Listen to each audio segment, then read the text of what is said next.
एक बार फिर से आप सभी का स्वागत है। महिला और बाल विकास मंत्री इमरती देवी अपने बेबाक बयानों के लिए मशहूर। डबरा सीट से बीजेपी उम्मीदवार इमरती देवी इस चुनावी समर में सबसे ज्यादा सुर्खियां बटोरने वाली नेताओं में से हैं। तो चलिए एक बार फिर से रुक करते हैं अपने सहयोगी शरद श्रीवास्तव के पास, जिनके साथ मौजूद हैं इमरती देवी। जी शरद, आपका तो इस वक्त हमारे साथ मौजूद हैं डबरा सीट से बीजेपी की प्रत्याशी इमरती देवी सुमन। इमरती जी, बहुत स्वागत है आपका। इमरती जी, आपने 4 से 5 चुनाव हो गए हैं आपके। 2018 में भी आपने चुनाव लड़ा, 13 में भी, और अब 2020 में भी, 4 में भी। तो सबसे ज्यादा मुश्किल चुनाव कौन सा लगा आपको? कौन सा ही नहीं, सारे के सारे पांचों चुनाव में लड़ रही हूँ। पांचों के 5 चुनाव मुझे बहुत अच्छे लगे और अच्छे तरह से लड़ रही हूँ। मेरी जनता मेरा साथ देती है तो मुझे कोई परेशानी नहीं आती। तो आपको लगता नहीं कि पिछली बार का जब चुनाव था, वो ये उपचुनाव है, इसमें से कुछ ज्यादा मेहनत आपको करनी पड़ रही है क्योंकि आपकी पार्टी बदल गई है? अब नहीं, पार्टी बदली, लेकिन जो मेरे साथी थे वो मेरे साथ हैं। और भी भारतीय जनता पार्टी का जो परिवार मिला है मुझे, वो पूरा परिवार पूरा मेरे साथ है। और पिछला वाला परिवार भी मेरे पूरा साथ है। तो अब तो और मेरे लिए सरल है कि मैं पहले से ज्यादा जीतूंगी। अच्छा, इस बार जो मुकाबला है, हालांकि पहले भी आपका एक बार मुकाबला हो चुका है समधी और समधन के बीच में, ये राजनीति में, रिश्तों में कैसे सामंजस्य हो पाएगा? ये नहीं, पहले भी तो नहीं आ जाएगी? 2013 में भी मैंने उन्हें 35,000 से हराया था और अब भी वो बुरी तरह से हारेंगे। जमान का जब्त होगी तो रिश्तेदारी की जगह है। उन्हें बनाने हो तो बना ले, नहीं बनाने हो तो नहीं बनाए।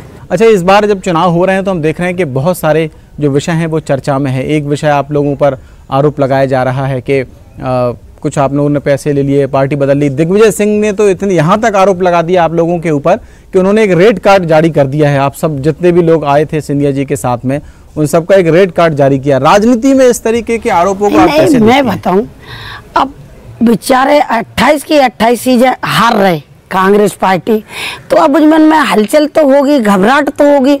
और जब घबराहट होती तो आदमी कुछ भी कहता है। आज घबराहट है उनमें, तो कमलनाथ जी कहते हैं हम सरकार बना रहे। अब वो सरकार कहाँ से बना रहे? 28 की 28 जीत लेंगे, बनी बनाई जब मिटार दई तो अब क्या सरकार बना पाएंगे?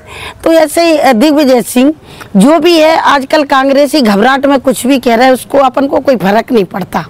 अच्छा, दिग्विजय सिंह जी पे आप लोग आरोप लगाते थे कि पहले भी वो सरकार पर्दे के पीछे से चलाते थे। क्या अभी भी आपको ऐसा लगता है कि कमलनाथ जी को अभी भी वो नहीं? तो ऐसे अगर वो ऐसे आरोप लगा रहे ना तो मैदान में निकले, डबरा आए, मुरार आए, ग्वालियर आए, मुरैना आए, क्यों नहीं आ रहे? क्यों पर्दे के पीछे है? और जब कैबिनेट की बाकी मीटिंग होती थी विधायक दल की, तब बराबर दोनों ही बैठते थे। कमलनाथ और दिग्विजय सिंह हर विधायक दल की मीटिंग में बैठे। ऐसी विधायक दल की मीटिंग एक नहीं बता सकते कि जो दोनों ही नहीं बैठे हों। तो आज विधायक दल में एक जगह तुम बैठते थे, हम मीटिंग लेते थे विधायकों की, तो अब क्यों नहीं कर रहे दिग्विजय सिंह क्षेत्र में? क्या ऐसा वो लग रहा है उन्हें कि क्षेत्र में नहीं निकल रहे? आज जैसे कमलनाथ जी डबरा आ रहे तो दिग्विजय सिंह को आना चाहिए, निकलना चाहिए। नहीं, वो ये कह रहे हैं कि वो रणनीति दरअसल उन्होंने बनाई है, जो कांग्रेस की स्ट्रेटजी है, उसमें ये कह रहे हैं कि वो पर्दे के पीछे से काम कर रहे हैं अभी भी, और आप लोगों को दिख नहीं रहा लेकिन वो लगे हुए हैं। पर्दे के पीछे उनने पार्टी गिरा दी और पर्दे के पीछे भी 28 के 28 हरवाएंगे। जब बनी बनाई सरकार उनने गिरा दी दिग्विजय सिंह ने, तो अब 28 के 28 दिग्विजय सिंह पर्दे के पीछे से हराएंगे। अगर है तो ऐसे हैं नेता हैं तो क्षेत्र में निकले ना, मैदान में आए। कौन सा विषय आपको लगता है कि ज्यादा बड़ा है इस बार जनता के बीच में? नहीं, कोई विषय बड़ा नहीं। जो मैंने वादे किए थे वो मेरे काम चालू हो गए। कांग्रेस पार्टी में नहीं करा पाए मेरे काम, लेकिन भारतीय जनता पार्टी में आई हूँ, मेरे काम पूरे के पूरे चालू हो गए। तो मुझे कोई दिक्कत नहीं। चुनाव में मैं खूब जा रही, आपने भी देखा कि मुझे कितना गाँवों में समर्थन मिल रहा। आप भी तो गए हो 1-2 बार, तो मुझे कोई परेशानी नहीं, मेरी जनता मेरे साथ है। 15 महीने आपने कमलनाथ जी को देख लिया और करीब 5 से 6 महीने शिवराज जी को हो गया। इन दोनों लोगों की तुलना अगर आपको करनी हो तो आप कैसे करें? दोनों लोगों की तुलना तो इसलिए है कि कमलनाथ एक व्यापारी थे, वो राजनीतिक नहीं थे। कि राजनीतिक होते तो अपने विधायकों को, अपने मंत्रियों को अपने संग रख के बातचीत करके हंस बोल के अच्छे रखते, तो वो नहीं लगे कि वो नेता है और वो मुख्यमंत्री बनने लायक आदमी है। अगर मुख्यमंत्री बनने लायक होते तो 15 महीना में अपनी सरकार ने गिरा लेते। लेकिन शिवराज सिंह एक ऐसे किसान के बेटा है, मजदूरों के मसीहा हैं कि जिनको मैंने 6 महीने से देखा है, उनकी तो अलग ही मतलब एक अच्छा नेचर और स्वभाव है। जबकि मैं कमलनाथ जी ने बैठने जाती तो कभी उन्हें कुर्सी पर नहीं बैठा रहा। एक भी फोटो दिखा दे, एक भी फोटो ऐसे दिखा दे कि आमने सामने बैठ के कभी अच्छी क्षेत्र की विकास की कोई बात करी हो। लेकिन शिवराज सिंह चौहान जब जाते हैं तो हम 10 मिनट बिठाते हैं, बगल में बिठाते हैं और बात पूछते हैं कि कैसे क्या करना है, कैसे क्या होगा। तो वो नेता के गुण अलग होते हैं और व्यापारी के गुण अलग हो। व्यापारी के गुण थे कमलनाथ जी में और नेता के गुण है शिवराज सिंह में। डबरा के बारे में बात करें, यहाँ पे जो अपना धान की जो खेती है वो सबसे ज़्यादा इस संभाग में अगर होती है, तो धान के किसानों के लिए मंडी में जैसा आपने कहा हम लोग गए भी थे, देखा था, वहाँ कुछ परेशानियां हैं किसानों की। उनका कहना यह है कि उनका जो मूल्य है, जितनी लागत है उतना उनको मिल जाए। तो इस तरीके के जो सारे विषय हैं उनके बारे में आप क्या कहना चाहते हैं? मैं भी एक किसान की बेटी हूँ, मैंने भी काम करा है किसानी का, तो मुझे भी पता है कि जब कोई भी नुकसान अगर खेती पे होता है, फसल पे होता है, तो किसान को बड़ा दर्द रहता है। क्यों? किसान पे नौकरी तो है नहीं, किसान तो उस खेती के भरोसे हैं। तो जैसे ही मैंने मुख्यमंत्री जी से बात करी थी ग्वालियर में, तो बिन्ने कही बहन जी 1 महीना पहले बाद में कांटे लगते थे, लेकिन आप कह रही हो तो मैं जी इसी 18 तारीख को हमारे कांटे लग जाएंगे सरकारी, जिसमें पतली भी धान तुलेगी और भाव भी अच्छा होगा, मोटी धान भी तुलेगी। 2018 में जब चुनाव हुए तो कांग्रेस के तब के जो अध्यक्ष थे राहुल गांधी जी, वो आए, उन्होंने 1 2 3 4 गिनती गिनाई और 10 दिन कहा कि 10 दिन में कर्ज माफ कर देंगे।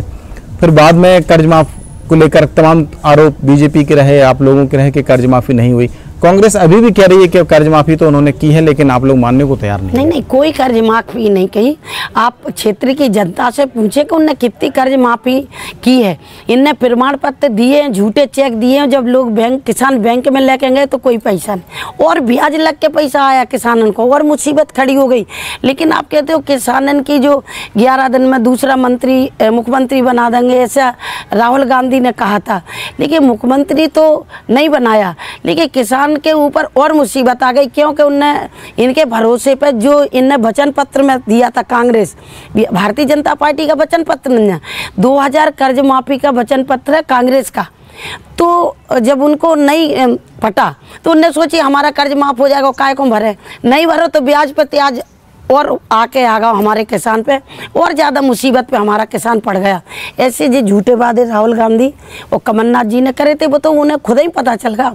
अब ग्वालियर चंबल के बारे में हम अगर बात करें तो ये संभाग बीजेपी के जो बड़े बड़े दिग्गज नेता हैं उनका एक तरीके से पावर सेंटर है। अब तो सिंधिया जी भी आ गए हैं, आप भी बड़ी नेता हैं, मंत्री भी हैं, तो सब चर्चा ये हो रही है कि अब इतने सारे नेता एक पार्टी में इकट्ठे कैसे रह पाएंगे, जब पावर सेंटर तो बहुत सारे बन गए, इन सब की कोई समस्या तो नहीं आएगी? नहीं, पूरा का पूरा मैं कहते पूरे नेता इकट्ठे रहेंगे, और पूरे नेता इकट्ठे रहेंगे तो हमारे क्षेत्र का विकास भी होगा।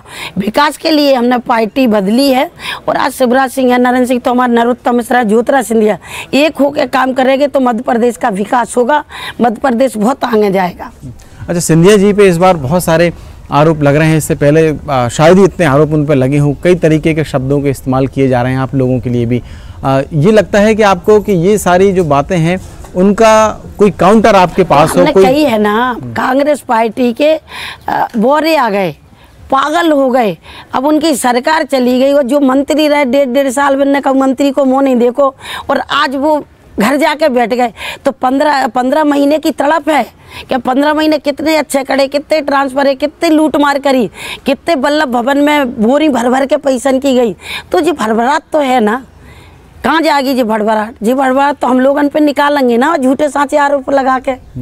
तो आपने भी कहा कि वो 5-5 लोग पर हाँ देते थे। इस बात की अगर कमलनाथ जी खड़े हो जाए, दिग्विजय सिंह खड़े हो जाए, मैं खड़ी होती हूँ, और नहीं देते हो तो मैं इस बात की खुद पुष्टि करके दे दूंगी। वो कांग्रेस कार्यालय से बंटते थे, कमलनाथ जी इस वजह से बांटते थे कि आज जो मंत्री बना दे वो तो पुतला बना दे। मंत्री बना के तलवार हाथ में नहीं दी लड़ने के लिए, विकास नहीं दिया हाथ में। ऐसे ही विधायक भाग ना जाए तो उनको 5-5 लाख रुपए महीना के देते थे। ये पूरे विधायकन को। तो मुझे कह रहा है कि 5 लाख विधायकों को देते थे, तो फिर मंत्रियों को कितना देते? 1 रुपए नहीं दिया, 1 रुपए क्या? उन्होंने तो मंत्री का नाम दे दिया था ना, गाड़ी दे दी थी ना सरकारी, तो मंत्री को नहीं दिया, लेकिन विधायकों को दे। और ना तो कोई भी विधायक कांग्रेस पार्टी का हो उस पर मंदिर पे कसम खवालियों के देते थे कि नहीं देते थे। हमारे आगे आते थे, हम खुद जाते हैं, जब हम देखते थे कि विधायकन के जा रहे, कोई विधायक कोई महिला थी वो हमारे साथ जाती थी, तो कहती दीदी पैसा ले ले हम, या पैसा हमने के तो पता है कैबिनेट की मीटिंग में ये तय हुई थी कि विधायकों को 5-5 लाख रुपए दिए जाएं। नहीं तो ये 5 लाख रुपए मतलब किस तरीके वैसे ही देते थे क्योंकि उनके खर्च के लाल भगना जाए। अच्छा, भगना जाए, उन्हें पहले से ही डर था। और भारतीय जनता पार्टी ने कोई बुरा नहीं करा, बुरा करा कमलनाथ ने। पहले ही जब एक बहुमत दिखाने के लिए काम करो, तो बहुमत दिखाने के लिए तो इनने 2 विधायक उनके टोरे थे भारतीय जनता पार्टी के, तो आगे तो इनने किया ना सब कुछ, तो पीछे से उनने कर दो तो क्या दिक्कत है? अब क्यों आरोप लगा रहे? वे 2 विधायक इनने कितने में खरीदे थे जो इनने अपने समर्थन में बुलवाए थे, अपने समर्थन में वोट डरवाया था। इन्हें विधायक खरीदे होंगे ना, तब नारायण त्रिपाठी जब चले गए थे विधानसभा के सत्र। अच्छा, तो उस दौरान भी आपको लगता है कि कुछ इस तरीके का घटनाक्रम हुआ होगा? नहीं, मैं तो खुद थी ना वोट डाल में, मैंने कांग्रेस को वोट डाला था, मैं कांग्रेस पार्टी की मंत्री थी, और बिना 2 भारतीय जनता पार्टी के और कांग्रेस में वोट डाले थे, तो तब इन्हें नहीं पता था क्या ये हमने खरीदे हैं, इन्हें खरीदे होंगे ना वे 2। अच्छा, एक बात ये भी आ रही है कि जब ये सब कुछ हुआ, इतना घटनाक्रम, तो कुछ लोग कह रहे हैं आपकी पार्टी के भी और बाकी भी कि बातचीत करनी चाहिए थी, बैठ के बात करना चाहिए था, कोई समस्या थी तो उसका समाधान हो सकता था। क्या ऐसा कुछ हुआ? बैठ के बात करी, मुख्यमंत्री किसी की मानते थे? हम कई बार मुख्यमंत्री हो गए, कई बार कि विकास कराओ क्षेत्र में। छिंदवाड़ा के लो तुम्हारा नन्या, छिंदवाड़ा में जो जेल बन रही, यूनिवर्सिटी बन रही, बड़े बड़े कॉलेज बन रहे, अच्छा सारी फैक्ट्रियां बन रही, वो कुछ ना कुछ ग्वालियर चंबल संभाग में 2, तो वो सुनने को तैयार नहीं थे। खजाना खाली है, खजाना खाली है, तो क्या करते उनसे बात करके? वो बात करने लायक ही नहीं थे। सिंधिया जी से ऐसी क्या परेशानी थी कमलनाथ जी की या दिग्विजय सिंह जी की कि उनसे और उनसे जुड़े हुए लोग जैसे आप लोग हैं, आपने कहा कि आपके यहाँ इलाके में क्या ऐसी दिक्कत थी? ऐसे सिंधिया जी एक काम करने वाले नेता हैं, युवा नेता है, विकास के मसीहा है, इसलिए उन्हें लग रहा था कि अगर मध्य प्रदेश में सिंधिया जी रंगे तो हमें मोनी मोड़न की लाग नहीं लग पाएगी, चाहे कमलनाथ का बेटा हो चाहे दिग्विजय सिंह का बेटा हो, वो बिना पुत्र मोह खागा पूरी तरीके से। तो अगर महाराज आगे आते, चाहे उन्हें मुख्यमंत्री नहीं बनाया, प्रदेश अध्यक्ष नहीं बना, राज्यसभा की जैसा मौका हो तो दिग्विजय सिंह आगे खड़े हो गए, तो इसमें तो ज्योतिरादित्य सिंधिया को भगाने की बात थी ना। लेकिन भारतीय जनता पार्टी ने उन्हें बहुत मान सम्मान दिया और आज भी मान सम्मान दे रही है, और चारों के चारों नेता हमारे पूरे क्षेत्र में जा रहे हैं। अच्छा, आप कह रही हैं कि पुत्र मोह था, जो स्टार प्रचारकों की सूची आई है कांग्रेस की, उसमें इकलौते सांसद हैं कमलनाथ के बेटे जो नकुलनाथ हैं, उनका नाम तक नहीं है उसमें। तो अरे नहीं होगा, लेकिन आप बताओ, विधायक दल की मीटिंग होती तो वो बैठते थे। और आप ही बता दो, कमलनाथ जी के बेटा सांसद थे और मीटिंग में आते, मंत्रालय में आते, सारे वो काम सीखते थे, करते थे। और आप ही बता दो, लक्ष्मण सिंह जी कितने सीनियर विधायक थे, वो मंत्री क्यों नहीं बने थे? दिग्विजय सिंह के बेटा क्यों बन गए थे?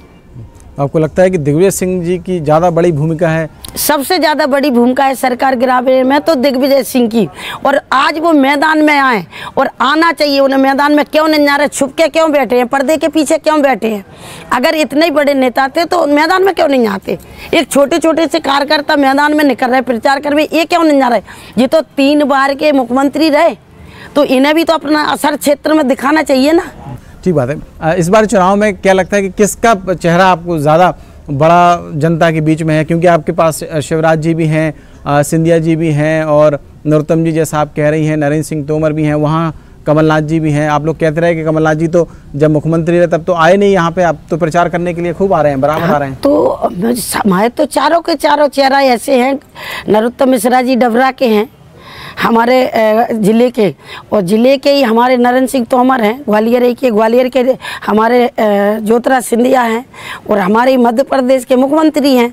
अब वो कहाँ से आए थे कमलनाथ और कहाँ आ गए और कहाँ 15 महीना कहाँ पहुँच गए, ये तो वही जाने। जनता उन्हें बिल्कुल पसंद नहीं कर रही।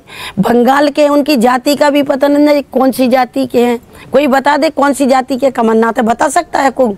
10 तारीख के बाद वो कहाँ मिलेंगे? आप वो कह रहे हैं, नरोत्तम जी कह रहे थे कि आप देख लेना 4 तारीख का उनका चार्टर्ड बुक होगा। आपको कुछ पता है कि 10 तारीख के बाद कहाँ मिलेंगे? अरे वो 10 तारीख के पहले ही मध्य प्रदेश छोड़ जाएंगे, मैं आपसे वादा कर रही, देख लेना आप। ठीक है इमरती जी, आपने हमें वक्त दिया, इसके लिए बहुत शुक्रिया। तो ये थी इमरती देवी सुमन, जो डबरा से बीजेपी की उम्मीदवार भी हैं, चुनाव लड़ रही, उन्होंने हमसे बातचीत की।